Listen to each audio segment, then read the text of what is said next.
Happy New Year.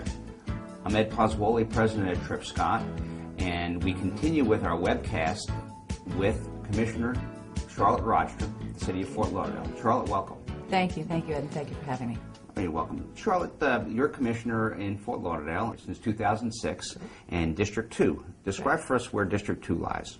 Well, I like to say District 2 is a unique area of Fort Lauderdale that goes from A1A to Powerline Road, from north of Las Olas to south of Oakland Park Boulevard.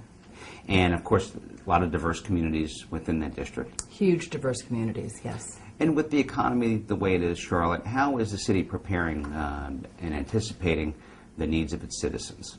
Well, I'd like to see the city prepare a little bit better than they have presently been preparing or preparing in the past.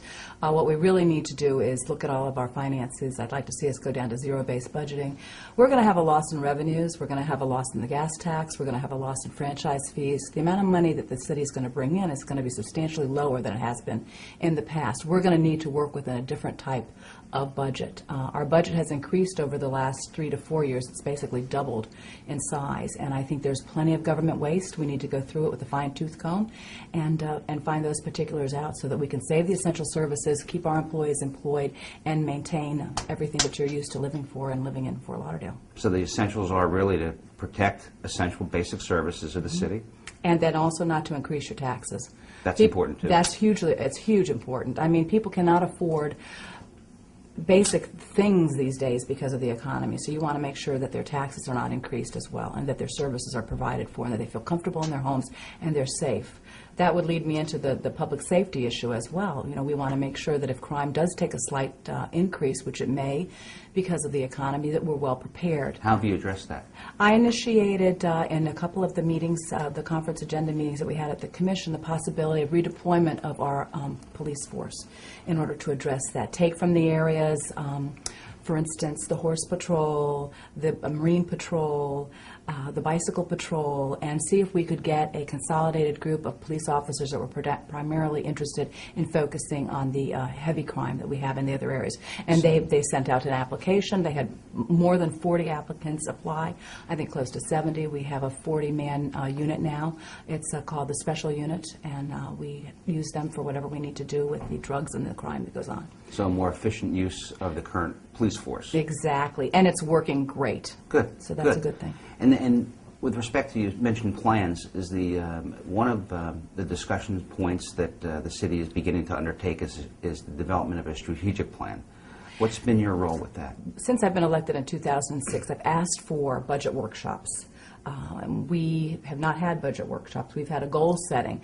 And what has been consistently happening in the past is that the Commission would give a list, I call it a wish list, because there's no way you can afford to do all that, a wish list to the city manager, and then the city manager would budget to the wish list, and that would be an increase in your taxes. So what we really need to do is find out how much money we really have, we can afford to live on, and then we need to make our list of improvements to the city based upon the money we have. A prioritization and best utilizing the city revenues. Right, and knowing, in fact, what our funds are really going to be. And if we budget workshops sooner and we come up with a strategic plan sooner, we'll be able to handle that in a more efficient way when we go forward. Well, in the next couple of years, the key really is for the city to protect essential services. Yes. Mm-hmm. And without increasing taxes. Correct. That's the two main issues, and the public safety issues, of course. Right.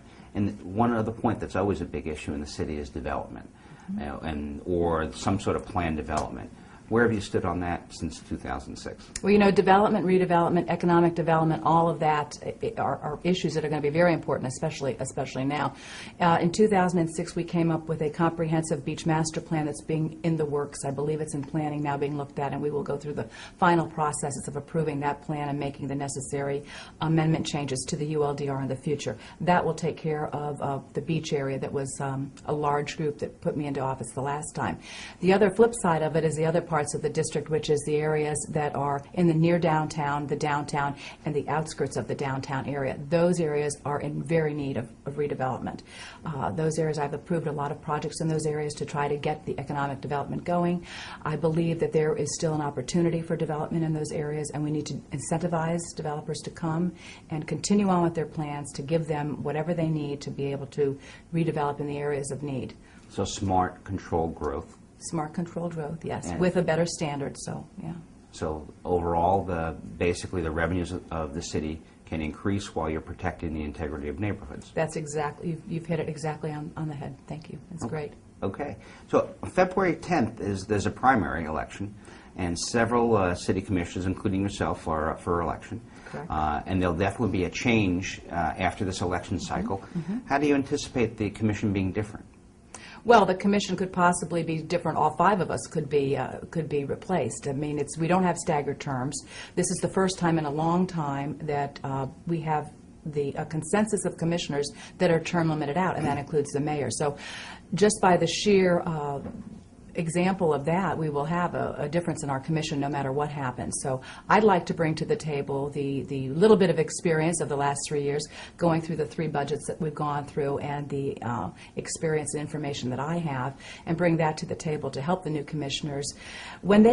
After the election in March, we will be going also through union negotiations again for the police and fire. We will be going through our budget process, and the idea would be to start early to go through the budget process and start early with the union negotiations to get it all squared away. And particularly in these challenging times, it seems to me to be important that we have some consistency on the commission. That's how I look at it. I look at it as though I can bring still the enthusiasm, I'm not complacent, and also bring the experience that's needed to the city of Fort Lauderdale to help the taxpayers. And I think on that note, with Commissioner Rodstrom's enthusiasm and experience, we hope to see her back on the commission after the election cycle. Great. I hope to be there for you. And I appreciate the time. Thank you. Thank you very Commissioner. much.